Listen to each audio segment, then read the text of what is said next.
Welcome back for another video. The Roundup is a series on this channel that arms you with useful information to take into each game week to arrive at better decisions. This includes the top players for predicted points, the bookies odds, transfer trends and more. An accumulation of smaller but correct decisions can have a significant impact over the course of the season. If you find today's video useful, hit like on it to support the channel. I read every comment, so let me know what you thought of the Gameweek Roundup below. Enjoy the video.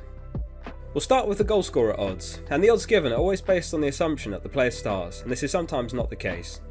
Lukaku tops the Goalscorer Odds for the fixture against Southampton.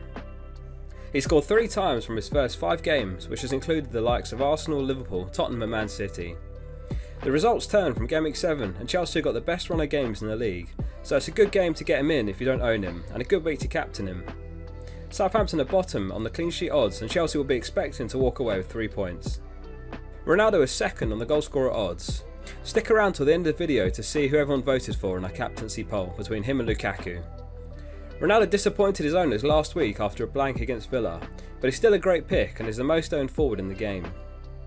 If you're looking for a 1 week punt before the international break, one player to consider is Chris Wood, who's not been mentioned much if at all. Admittedly, he's only scored once all season, but he faces Norwich, who have been a good team to target and have conceded 20 goals, which is 2 more than any other team. They're still yet to keep a clean sheet, in fact all 6 games they've played they've lost. We've talked about how good Chelsea's upcoming run of games are, and it starts this game week, where they're top on the clean sheet odds for the Southampton game. They've only conceded 2 goals all season, the second best after Man City's 1 conceded. A defensive double up is definitely viable for the upcoming games. Wolves are another side with a good fixture run, and this week a third for the Newcastle game at home. You could argue that the bookies are generous with Man United's odds. That said, they face Everton, who could be missing Richarlison and Calvert-Lewin again in their attack. Luke Shaw is a doubt and he missed the midweek game in the Champions League, which we'll touch on later during the most transferred players section. Rock bottom this week are Southampton with just a 7% chance of a clean sheet against Chelsea. They kept a very surprising clean sheet in Gameweek 5 against Man City with a 0-0 draw, so crazier things have happened, but Lukaku captainers will be hoping the data is right. Speaking of the data, Lukaku is on top for predicted points, narrowly ahead of Ronaldo on 6.1 points. Chelsea haven't blown opponents away with huge scorelines like we've seen from City before. However, he's the focal point of their attack and you'd fully back him to be involved if there's goals.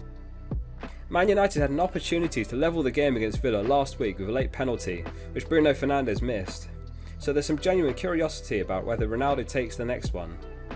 We've seen on many occasions a team having 2 or more dedicated takers, and when a player misses, the next in line steps in. We could well see Ronaldo standing over the next one United win. Alonso creeps into the top 10 for predicted points. He's taken the joint most shots among defenders with 11, and has created 12 chances, taken 18 corners and made 41 crosses. The concern is that he played midweek against Juventus and was pulled off at half-time for Chilwell. That said, he is the most transferred in player heading into Gameweek 7, with over 200,000 picking him up already. He's followed closely by Ismail Assar, who has 3 goals in his last 2 games, and faces Leeds, who are yet to keep a clean sheet. Watford's fixtures do turn after Gameweek 7, which is something to be mindful of, as they face Liverpool, and then they've got Everton, Southampton, Arsenal, Man United, Leicester, Chelsea and Man City. It might be wise from Gameweek 8 to look at other players like Saka and Rafinha in a similar price range. A couple of other Chelsea players are in the top 10 which are Rudiger and Lukaku. Over 200,000 have picked up Cancelo, who as it stands is the highest scoring defender in the game, and after Liverpool he has 3 very good fixtures. Rafinha is another player with very good fixtures coming up and makes the top 10. Luke Shaw is by far the most sold player heading into Gameweek 7, with almost 500,000 managers getting rid after his disappointing 0-pointer against Villa. Ferran Torres has been somewhat of a trap, starting the first 4 games in a row, followed by not a single minute of football.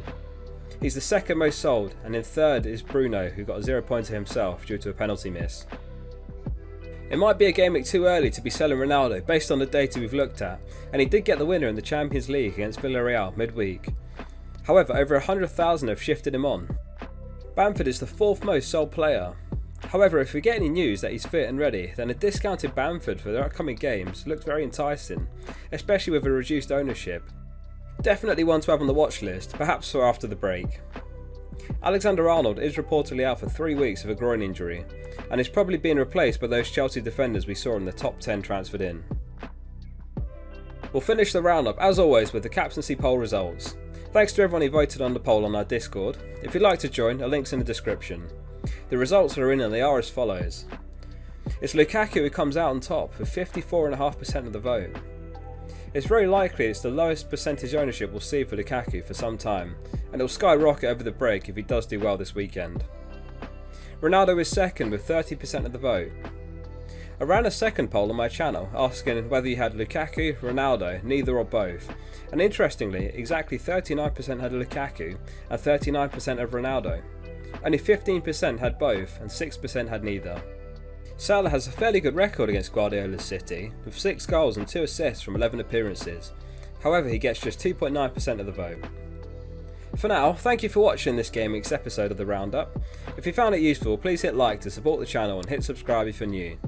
I read every comment, so as always I'm keen to hear your thoughts. If you missed the team selection of the top 100 all-time FPL managers or my team selection for Gameweek 7, both videos are on screen now.